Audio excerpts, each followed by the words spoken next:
And we also need something smarter than one of the most popular go-to generic explanations for UFO sightings, a, quote, secret military aircraft. This is a special pet peeve of mine. Saying a UFO that seems to display incredible flight characteristics might be a secret military aircraft is something that my skeptic friends do, and it's something that my ufologist friends do, and they are both equally off base. This is a terrible, terrible, terrible explanation, but give me a chance to explain why. If I say, hey, that looks like a car, it's because we know what a car's characteristics are. It's got wheels and windows, and it's about a certain size, and it's rolling along the road. I was able to match those up with what I saw, and car matches those characteristics.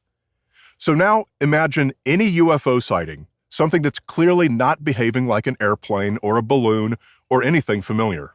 It's maneuvering impossibly fast. It's too big. It has flames. Whatever it might be that clearly tells us it's not an airplane, and we believe it must be an extraordinary craft. Well then, how are we able to match it to a secret military aircraft? Let's go over the characteristics of secret military aircraft, because they all have at least two. First is where they are. While they're still classified, they are never out where the general public can see them. They're at some place like the Nevada test range where nobody will see them. They're not over a major population center.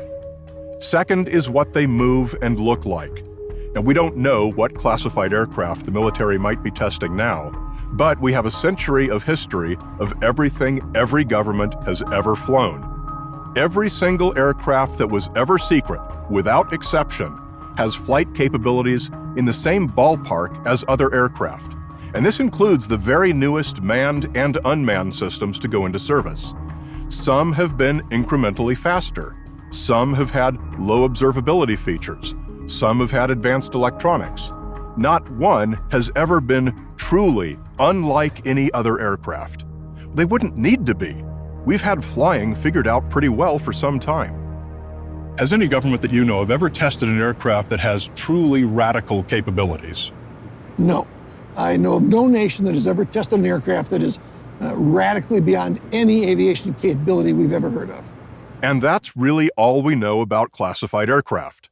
The two things we know, that they are not ever out in plain view where someone might have gotten iPhone video of them, and that they look and perform in the same ballpark as other aircraft, tell us that they absolutely do not share any characteristics with some UFO that we see and go, whoa, that can't be a plane. If we're going to be consistent in our logic, when we're not inside the Nevada test range and we see something in the sky that's obviously not an airplane, one thing we can be sure of is that it is almost certainly not a secret military aircraft.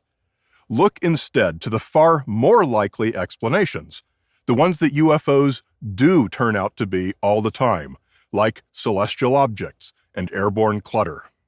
And this is a really timely point, because among the people suspecting advanced enemy drones for everything are Congress people.